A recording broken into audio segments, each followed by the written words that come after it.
Je suis Didier Arinaud du cabinet ProTourisme. ProTourisme s'est attaché et ça se voit à l'image. Ce que l'on constate pour cet hiver, d'abord dans les arbitrages, entre les arbitrages destination soleil et destination neige, compte tenu du contexte sanitaire, les Français réservent plutôt à la montagne, donc les réservations sont plutôt bonnes pour la semaine du Nouvel An et pour les vacances d'hiver, donc pour les vacances de février. En revanche, il y a un retard qui est un retard conséquent pour la première semaine des vacances, en l'occurrence les vacances de Noël. Mais la grande difficulté pour les acteurs de la montagne cette année, ça ne va pas être d'avoir des clientèles françaises qui seront à n'en pas douter au rendez-vous, pour peu qu'il y ait de la neige. La grande difficulté, c'est de tenir compte de la baisse des clientèles étrangères. Donc plus les stations dépendent des clientèles étrangères, plus elles sont positionnées haut de gamme, avec des clientèles long courrier, et plus elles seront impactées par le contexte sanitaire.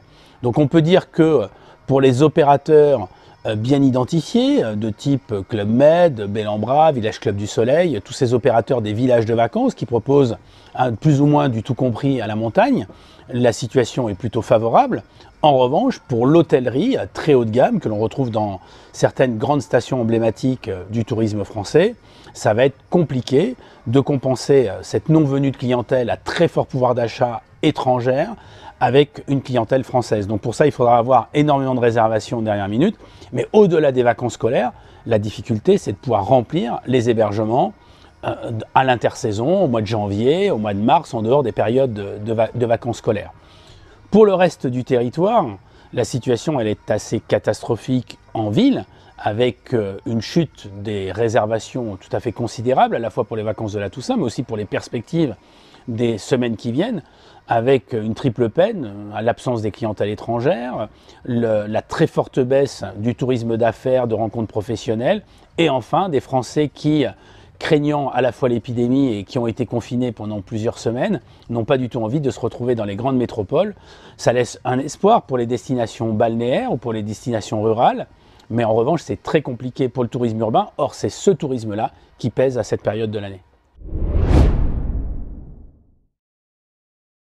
Alors ce que l'on a constaté cet été, c'est une accélération tout à fait considérable des réservations de dernière minute. Sous l'effet de la météo, on voit que de plus en plus, nos concitoyens sont attentistes, comme ils ne savent pas quelle va être la situation sanitaire, est-ce qu'ils seront bloqués, pas bloqués. Donc du coup, ils attendent un petit peu le dernier moment, ils attendent que la météo soit au rendez-vous, les prix, et c'est le cas, puisqu'on peut partir en vacances pour pas très cher, et notamment pour les vacances de la Toussaint. On peut aller dans un hôtel 3 étoiles entre 65 et 70 euros dans des belles destinations avec vacances bleues, que ce soit à Menton, que ce soit à La Baule ou à Saint-Jean-Cap-Ferrat. Mais au-delà de ces offres promotionnelles, les opérateurs ont besoin de stimuler une demande, mais aujourd'hui, cette demande, elle dépend du facteur sanitaire, de la compréhension que les Français en ont des zones à risque ou des zones qui sont notamment les zones rouges ou des zones qui vont être très fortement impactées par des restrictions dans les jours qui viennent. Et puis des opérateurs qui, eux, sont bien identifiés comme présentant un risque sanitaire très faible.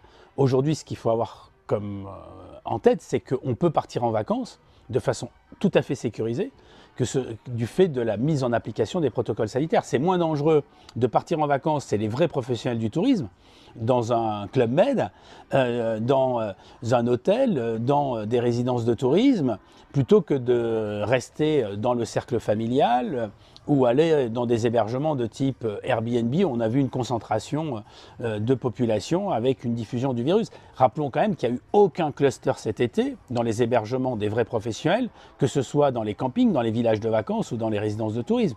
Donc ça doit inciter nos concitoyens à partir en vacances. Et quand on prend l'exemple du Club Med, aujourd'hui, ceux qui ont peur d'aller voir les grands-parents, à la limite, ils se retrouveraient dans un Club Med. C'est beaucoup plus sécurisant puisqu'il y a une distanciation sociale, il y a le respect des règles sanitaires et chacun peut pratiquer ses activités avec tous les protocoles qui permettent justement d'éviter la propagation du virus.